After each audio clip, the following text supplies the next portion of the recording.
নিঃস্ব অবস্থায় কি দোয়া করতে পারেন একজন মানুষ, এই দোয়াটা শিখে নেন, ইনশাআল্লাহ আপনার জীবনের সমস্ত সংকট কেটে যাবে ইনশাআল্লাহ। আমি নিজে ওই দোয়াটা বেশি বেশি করার চেষ্টা করি। দোয়াটা হচ্ছে, মুসা আলাইহিস সালাম একটা গাছের নিচে হেলান দিয়ে বসলেন, বসে দেখলেন দুইজন মেয়ে দাঁড়িয়ে আছে দূরে, পানি নিতে পারছে না, লোকজন পানি নিয়ে যাচ্ছে, ওরা দাঁড়িয়ে আছে বেচারি। মুসা আলাইহিস সালাম গিয়ে বললেন, কি সমস্যা আপনাদের? এটা নিয়ে আপনারা আবার মেয়েদের সাথে কথা বলার চেষ্টা করেন, ঠিক আছে, মাহারাম গায়রা মাহারাম মেনে চলে। তারা বললো যে আমাদের বাবা অনেক বৃদ্ধ মানুষ, আমরা পানি নিতে পারি না যতক্ষণ না আমাদের কম পানি নিয়ে চলে যায়। মুসা আলাইহিস সালাম তো একটু বললাম না, ফিজিক্যালি খুব স্ট্রং ছিলেন, থাকে না বডি বিল্ডার, সামনে গিয়ে কথা বলে সরো পানি দিতে দাও, তখন মানুষ একটু মূল্যায়ন করে না। তো মুসা আলাইহিস সালাম এভাবে পানি নিয়ে দিলেন এবং বাছুরদেরকে পানি পান করালেন, করিয়ে গাছের নিচে এসে বসে আছেন। বসে বসে তিনি দোয়া করছেন, এই যে দোয়াটা তিনি দোয়া করছেন, রব্বি, একটা নেক কাজ করলেন না, মানুষের উপকার করলেন, নেক কাজ করে এসে গাছের নিচে বসে দোয়া করছেন, আল্লাহ এখানে তো আমার খাবার পানি বাসস্থান কিছুই নাই, আমি কি করব? রব্বি ইন্নী লিমা আনজালতা ইলাইয়া মিন খায়রিন ফাকির, রব্বি ইন্নী লিমা আনজালতা ইলাইয়া মিন খায়রিন ফাকির। আবার বলেন, রব্বি ইন্নী লিমা আনজালতা ইলাইয়া মিন খায়রিন ফাকির। অর্থ হচ্ছে, হে আল্লাহ, তুমি তোমার পক্ষ থেকে আমার উপরে যে নিয়ামতগুলো দিবে, আমি এর জন্য ফকির হয়ে বসে আছি। অর্থ বুঝে পড়বেন ভাই, নামাজ রোজা হজ জাকাত যাই করেন আল্লাহর ওয়াস্তে অর্থ বুঝে পড়বেন। অর্থ বুঝে পড়লে আপনার ইবাদতের স্বাদ পাবেন, তৃপ্তি পাবেন, আল্লাহর সাথে কানেকশন হবে, আল্লাহর নূর পাবেন, মাআরিফত পাবেন, সত্য স্বপ্নও দেখবেন তখন ইনশাআল্লাহ।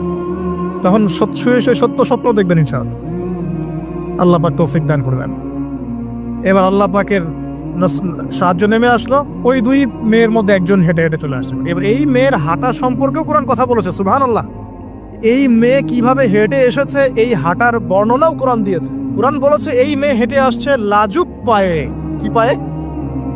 এখন আপনি এই পুরো ওয়ার্ল্ডের মেয়েদের হাঁটা দেখেন, লজ্জা আছে?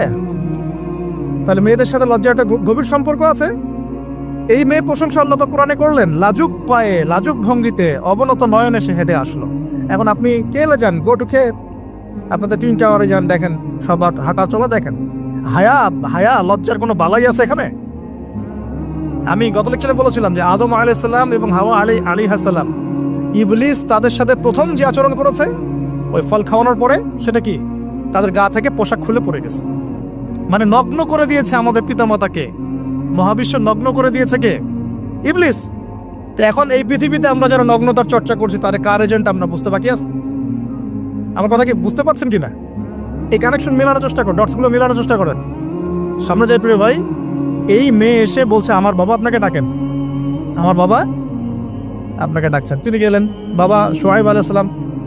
তখন এক বোন ইনডাইরেক্টলি বাবাকে বোঝাচ্ছে যে বিয়ে শাদী দিলে ভালো হয়।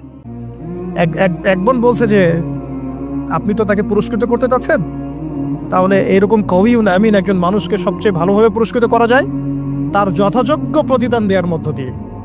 তো মেয়ের ইশারা বাবা বুঝেছেন, তিনি নিজের এক মেয়ের সাথে মুসা আলাইহিস সালাম বিয়ে দিলেন, সুবহানাল্লাহ। তবে শর্ত দিলেন, দেন মোহর কি? মোহর তো নাই। মোহর কি এবার?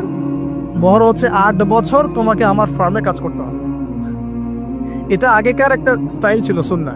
এটা এখন নাই যদিও, আগে এরকম ছিল যে দেনমোহর দেওয়ার জন্য এই একটা পদ্ধতি ছিল। যেমন ইয়াকুব আলাইহিস সালামের ক্ষেত্রেও এরকম 7 বছরের কথা আসছে, তিনি 7 বছর তার শ্বশুরের ফার্মে কাজ করেছেন। এটা নতুন ছিল না ওই সময়, এটা কমন ছিল। এখন যেমন আমাদের দেশে কমন 10 লাখ টাকা মোহর হবে, 10,000 টাকা দিব, বাকিটা সব বাকি, তাই না? এরকম আর কি কমন কিছু বিষয় থাকে আর কি। আস্তাগফিরুল্লাহ, মাফ করো, বলবে দাসরতে, বলবে আমাকে মাফ করে দাও। শুরুতেই নিজের গায়রথহীনতার পরিচয় দিল। আবার এদিকে শ্বশুরের কাছে মাশাআল্লাহ মোটা অঙ্কের ডোনেশন নিতে চাচ্ছে, যৌতুক। বিয়ে আমাদের ওখানে মাশাআল্লাহ মানে কেনা বেচা, মেয়ে বিক্রি করতেছে আর ছেলে কিনতেছে। এবার 8 বছর পূর্ণ করা হলো, তিনি আরো 2 বছর 10 বছর পূর্ণ করলেন। এই 10 বছরে মুসা আলাইহিস সালাম নবী পরিবেশ পেলেন, অভিভাবক পেলেন, স্ত্রী পেলেন, প্রেমময়ী সন্তান ইত্যাদি সবকিছু। এবার আল্লাহ রাব্বুল আলামিন তাকে মিশরের দিকে যাওয়ার যে সময়টা এখন হয়ে গেছে, 10 বছর হয়েছে, মিশরে যেতে হবে। যাওয়ার পথে স্ত্রীর প্রসব বেদনা উঠেছে। তখন মুসা আলাইহিস সালাম আগুন খুঁজছেন। আগুন কি খুঁজছেন ভাই? আগুন খুঁজতে তুর পাহাড়ের ওখানে গিয়ে দেখছেন যে আগুন গাছে জ্বলছে। সবুজ পাতার উপরে আগুন, তিনি অবাক। এই সময় আওয়াজ আসলো, বিসমিল্লাহির রহমানির রহিম, ইন্নী আনা রব্বুক ফাখলা'না আলাইক ইন্নাকা বিল ওয়াদিল মুকদ্দাস তুয়া। মুসা, ইন্নানি আনা আল্লাহ লা ইলাহা ইল্লা আনা ফা'বুদনি ওয়া আকিমিস সালাতা লিযিকরি। মানে এখানে অনেকগুলো কথা আছে, সূরা তাহার মধ্যে আছে। আওয়াজ চতুর্দিক থেকে ভেসে আসলো। মহান আল্লাহ রব্বুল আলামিন তার শান অনুযায়ী, তার ইজ্জত অনুযায়ী তিনি যেভাবে কথা বলেন সেভাবে মুসা আলাইহিস সালামের সাথে কথা বললেন। আল্লাহু আকবার। বললেন, ইয়া মুসা, হে মুসা, ইন্নানি আনা আল্লাহ, নিশ্চয় আমি আল্লাহ, লা ইলাহা ইল্লা আনা, আমি ছাড়া কোনো ইলাহ নাই, ফা'বুদনি, তুমি আমার ইবাদত করো, ওয়া আকিমিস সালাতা লিযিকরি, আমার ইবাদতের জন্য সালাত কায়েম করো, আমার জিকিরের জন্য সালাত কায়েম করো, আমার স্মরণের জন্য সালাত কায়েম করো। ফাখলা'না আলাইক, তোমার জুতা খুলে ফেলো, ইন্নাকা বিল ওয়াদিল মুকদ্দাস তুয়া, তুমি তুয়া উপত্যকা আছো, পবিত্র তুয়া উপত্যকা আছো। আদব শেখানো হলো। এভাবে অনেক কথোপকথন হলো। নবী মুসা আলাইহিস সালাম ভয় পেয়ে গেলেন এবং আল্লাহ পাক আরো কথা বললেন, ওয়ামা তিলকা বিয়ামিনিকা ইয়া মুসা, তোমার ডান হাতে এটা কি? মুসা আলাইহিস সালাম বলছেন, ক্বালা হিয়া আসায়া তাওয়াক্কালু আলাইহা ওয়া হুশু বিহা আলা গনামি ওয়া লিয়া ফিহা মাআরিব উখরা। এটা তো আমার লাঠি, এটা দিয়ে আমি ডালপালা পারি, আমার ওই যে গবাদি পশু চড়াই। আল্লাহ পাক বলছেন যে ছুঁড়ে মারো, আলকিহা ইয়া মুসা, এটা ছুঁড়ে মারো। ফালকাহা, তিনি ছুঁড়ে মারলেন, ফাইদা হিয়া হাইয়াতুন তাসা, এবং এটা ছোটাছুটি শুরু করলো, বড় একটা সাপ হয়ে গেল। সুবহানাল্লাহ। এগুলো কোনো গাল গল্প নয়, এগুলো আল্লাহ রাব্বুল আলামিনের মুজিজা, মুজিজাতুল কুবরা, এটা বড় মুজিজা। তিনি পিছনের দিকে দৌড়ানো শুরু করলেন সাপ দেখে, খাইফা ইয়াতারাক্কাব, মানে ভয়ে দৌড়ানো শুরু করলেন। আল্লাহ পাক বলছেন, লা ইয়াখাফু লাদাইনাল মুরসালিন, আমার কাছে রসুলগণ ভয় পায় না, তুমি ভয় পেও না, তুমি ওটাকে ধরো পিছন থেকে, সেটা আবার লাঠি হয়ে যাবে। পিছন থেকে হাত দেওয়া হলো, লাঠি হয়ে গেল। সুবহানাল্লাহ। এবার বলছে যে তুমি তোমার বগলের নিচে হাত ঢুকাও। মুসা আলাইহিস সালাম বগলে হাত ঢুকালেন, বের করলেন, হাত থেকে টর্চ লাইটের মতো আলো বের হওয়া শুরু। এটা দ্বিতীয় নিদর্শন। কেন দেওয়া হলো নিদর্শন? এবার আল্লাহ পাক তার দায়িত্বটাকে বলছেন, তোমাকে নিদর্শনগুলো কেন দিলাম, তোমাকে মনোনীত কেন করলাম, কেন তোমাকে মনোনীত করলাম? মুসা, তোমার কাজটা কি? তোমার কাজ এখন এটা, ইযহাব ইলা ফিরআউনা ইন্নাহু তাগা, তুমি ফিরআউনের কাছে যাও। ফিরআউন সীমা লঙ্ঘন করেছে, মনে আছে ফিরআউনের কথা? সীমা লঙ্ঘন করেছে। তখন মুসা আলাইহিস সালাম তার অপারগতা প্রকাশ করছেন এভাবে। তিনি বলছেন, আল্লাহ, আমার তো জিহ্বার জড়তা আছে, আর আমি তো ওখানে এক ব্যক্তি, আমার খুনের অভিযোগ আমার কাঁধে, আমি এখন কিভাবে কি করবো আল্লাহ? তখন আল্লাহ রাব্বুল আলামিন বলছেন, এই দোয়াটা করো। কোন দোয়া? মুসা আলাইহিস সালাম বললেন, রব্বি ইশরাহ লি সাদরি, হে আল্লাহ, আমার বক্ষ প্রশস্ত করো, ওয়াসসির লি আমরি, আমার কাজকে সহজ করে দাও, ওয়াহলিল উকদাতাম মিন লিসানি, আমার জিহ্বার সমস্ত জড়তা দূর করে দাও, ইয়াফকাহু কওলি, যাতে মানুষ আমার কথা বুঝতে পারে। আর আমার সাথে আমার পরিবারের মধ্য থেকে ওয়াজআলনি ওয়াজিরাম মিন আহলি, আমার পরিবারের মধ্যে একজন ওজির আমাকে দাও, সাথী। হারুন আখি, আমার ভাই হারুনকে দান করো। সুবহানাল্লাহ। হারুন আলাইহিস সালামকে নবুয়ত দেওয়া হলো। দুজনকে আল্লাহ পাক এখন বলছেন, ইযহাবা ইলা ফিরআউন, তোমরা দুজন এখন ফিরআউনের কাছে যাও। ফাইন্নাহু তাগা ফাকুলা লাহু কাওলান লাইয়িনা, তবে তাকে গিয়ে কর্কশ ভাষায় কথা বলবে না, নরম স্বরে কথা বলবে। দায়ীদের এখানে সুন্নাহ, দায়ীদের জন্য শিক্ষা আছে। দায়ী আলেম যারা মুবাল্লিগ, তাদের শিক্ষা আছে। ফিরআউনের সামনে গিয়ে দাওয়াত দিলেও কিভাবে দিতে হবে?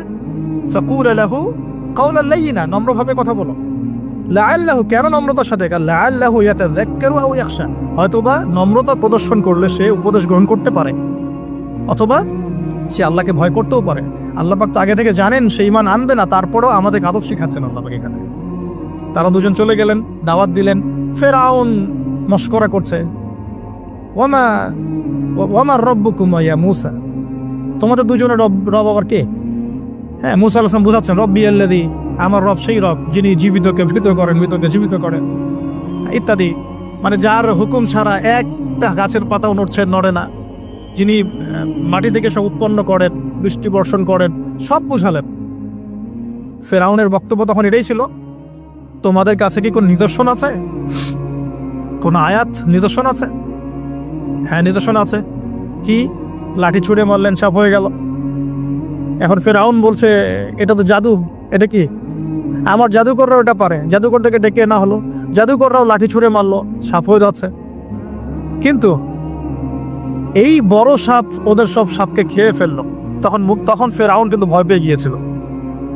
এরপরেও এই হাত বের করে আলোর এই নিদর্শন দেখানো হলো, তাওহীদের দাওয়াত দেওয়া হলো, ফেরাউনকে ভয় করতে বলা হলো, ফেরাউনকে সতর্ক করা হলো যে আমার রব, আপনার রব, সবার রব হচ্ছেন আল্লাহ। সব কিছু বোঝানো হলো, কিন্তু ফেরাউন এই কোনো কথাই গ্রহণ করলো না। এরপরে সে বনু ইসরাইলকে ডিভাইড অ্যান্ড রুল করলো। ডিভাইড অ্যান্ড রুল মানে ওদেরকে ভাগ করতো এবং রুল করতো, ঠিক যেটা এখনকার গ্লোবাল অ্যাফেয়ার্সে করা হচ্ছে। ডিভাইড অ্যান্ড রুল, আমাদেরকে তারা ভাগ করে দিয়েছে। আমাদের পুরো কমিউনিটি, গ্লোবাল মুসলিম কমিউনিটিকে তারা ভাগ করে দিয়েছে এবং রুল শাসন করছে। এবং কারো গায়ে আঘাত লাগলে আরেকজন গিয়ে সেই ব্যথা নিরসন করতে চায় না, বরং অপেক্ষা করে আমার গায়ে তো আর আসে নাই, তার গায়ে আসছে। ঠিক আছে, ব্যাপারটা এটা শুধু গ্লোবাল অ্যাফেয়ার্স না, এটা সবখানে একটা রাষ্ট্রের ভিতরেও ঢুকে গেছে। ওই ভাইকে বলছে বলুক, আমাকে তো আর কিছু বলে নাই, ওকে গায়েব করে ফেলুক, আমাকে তো আর কিছু করে নাই, ও ভিতরে গেছে, আমাকে তো কিছু বলে নাই। এই আচরণের কারণে আস্তে আস্তে আস্তে আস্তে মুসলিমদের শক্তি সব সংকুচিত হয়ে আসে। এটা নতুন কোনো বিষয় না, ফিরআউনের সুন্নত এটা, ডিভাইড অ্যান্ড রুল, যেটা ব্রিটিশরা করে গেছে সারা ওয়ার্ল্ডে। সুবহানাল্লাহ, দেখুন সবকিছু ওরা কোরআন থেকেই নিচ্ছে মনে হচ্ছে আমার কাছে। এখন একটা দুইটা না, 9টা পরীক্ষা ফিরআউনকে করা হলো। মুসা আলাইহিস সালাম যখন বলেন দোয়া করেন, তখন গজব উঠে যায়। ফিরআউন তখন এসে বলে যে ঠিক আছে, তুমি দোয়া করো, তাহলে আমরা বনু ইসরাইলকে ছেড়ে দিব। যখনই মুসা আলাইহিস সালাম দোয়া করে, গজব উঠে যায়, সে আর বনু ইসরাইলকে ছাড়ে না। এখন এভাবে 9টার বর্ণনা আসছে। একবার আসছে পঙ্গপালের শাস্তি, একবার আসছে ব্যাঙের শাস্তি, একবার আসছে মহামারীর শাস্তি, একবার আসছে উকুনের শাস্তি, একবার রক্তের নদী। এরকম 9টা আযাব আল্লাহ পাক দিয়েছেন কাদেরকে? এই ফিরআউনের সম্প্রদায়। সর্বশেষ, আমি লম্বা করলাম না, সর্বশেষ যেটা হয়েছে, কারণ আমি কনক্লুশনে কিছু পয়েন্ট বলবো। সবশেষে যেটা হলো 20 বছর, কত বছর? প্রায় 20 বছর জুলুম করলো ফিরআউন দাওয়াত পাওয়ার পরে। প্রায় 20 বছর। দাওয়াত পাওয়ার আগের কথা তো বাদ, ইসলামের দাওয়াত পাওয়ার প্রায় 20টা বছর সে বনু ইসরাইলকে এভাবেই টর্চার করতে থাকলো। 9টা নিদর্শন আসলো, কোনোটাই সে গ্রহণ করলো না। এবং সর্বশেষ তার কল ছিল যে আমি ছাড়া তোমাদের কোনো রব আছে এটা আমি জানি না, নাউজুবিল্লাহ। এবং সূরা নাবার মধ্যে আল্লাহ বলেছেন যে ফিরআউন বলেছিল আনা রাব্বুকুমুল আ'লা, আমি তোমাদের মহান রব, নাউজুবিল্লাহ। এই ছিল ফিরআউনের শেষ স্টেটমেন্ট। এবার মুসা আলাইহিস সালাম বনু ইসরাইলকে নিয়ে চলে যাচ্ছেন মিশর থেকে। ফিরআউন দলবলে ধাওয়া করছে, সামনে সাগর আর পিছনে ফিরআউনের বাহিনী। মুসা আলাইহিস সালাম এখানে বনু ইসরাইলকে নিয়ে একটা রিম রক বলি আমরা, যেটা পাহাড়ে উঠতে সামনেও যেতে না পারে, পিছনেও যেতে না পারে, এরকম একটা অবস্থা। এই সময়ে মুসা আলাইহিস সালামের গোত্রের কিছু মানুষ বলেছিল যে ইয়া মুসা ইন্না লামুদরাকুন, হে মুসা আমরা তো ধরা পড়ে গেলাম, আমরা মনে হচ্ছে ধরা পড়ে গেলাম। এই অবস্থাতে মুসা আলাইহিস সালাম বলেছিলেন, একটু বোঝার চেষ্টা করেন, পিছনে ফিরআউনের বিশাল বাহিনী, সামনে সমুদ্র, যাওয়ার কোনো জায়গা নাই, একদম কোনো জায়গা নেই, খালি চোখে কোনো জায়গা দেখা যাচ্ছে না। ওই সময় খালি চোখে, বাহ্যিক চোখ দিয়ে কোনো উপায় দেখা যাচ্ছে না। বাহ্যিক চোখে ওই সময় কোনো উপায় দেখা যাচ্ছে না নিষ্কৃতির, নাজাতের। ঠিক এখন সারা ওয়ার্ল্ডে বাহ্যিক চোখে মুসলিমদের নাজাতের কোনো পথ দেখা যাচ্ছে না। বাহ্যিক চোখ দিয়ে কি করবে মুসলিমরা? খালি পড়াশোনা করবে, না কমিউনিটি করবে, না জিহাদ করবে, নাকি তাগুতের এগেনস্টে লড়বে? কি করবে মুসলিমরা? নাকি সারাদিন বসে বসে মসজিদে তাসবিহ টিপবে, নামাজই পড়বে? কি করবে মুসলিমরা? বাহ্যিক চোখ দিয়ে এখানেও কোনো ফয়সালা দেখা যাচ্ছে না। তখন আল্লাহ রাব্বুল আলামিন মুসা আলাইহিস সালামকে একটা পরীক্ষাও নিলেন। একজন বলছে ইন্না লামুদরাকুন, আমরা ধরা পড়ে গিয়েছে। মুসা আলাইহিস সালাম তখন বলছেন দৃঢ় চিত্তে, কাল্লা কাল্লা, কখনো না, ইন্না রাব্বি মাইয়া সাইয়াহদিন, নিশ্চয়ই আমার রব আমার সাথে আছেন, তিনি আমাকে পথ দেখাবেন। সুবহানাল্লাহ। তাহলে আজকেও মুসলিমদের সারা ওয়ার্ল্ড ওয়াইড এই চেতনাই থাকা উচিত যে কাল্লা, কখনো না। আল্লাহর ইন্না রব্বুনা মা'ানা, নিশ্চয়ই আমাদের রব আমাদের সাথে আছেন, তিনি আমাদেরকে পথ দেখাবেন ইনশাআল্লাহ। এই পথে আমরা চাই ইহদিনাস সিরাতাল মুস্তাকিম, তাই না? সিরাতাল লাযিনা আন'আমতা আলাইহিম গায়রিল মাগদুবি আলাইহিম ওয়ালাদ-দাল্লিন। এই বাস, যখন আপনি পুরো দমে আল্লাহর উপর তাওয়াক্কুল করে ফেলবেন, তখনই তো আল্লাহ রাব্বুল আলামিনের নুসরা নেমে আসবে।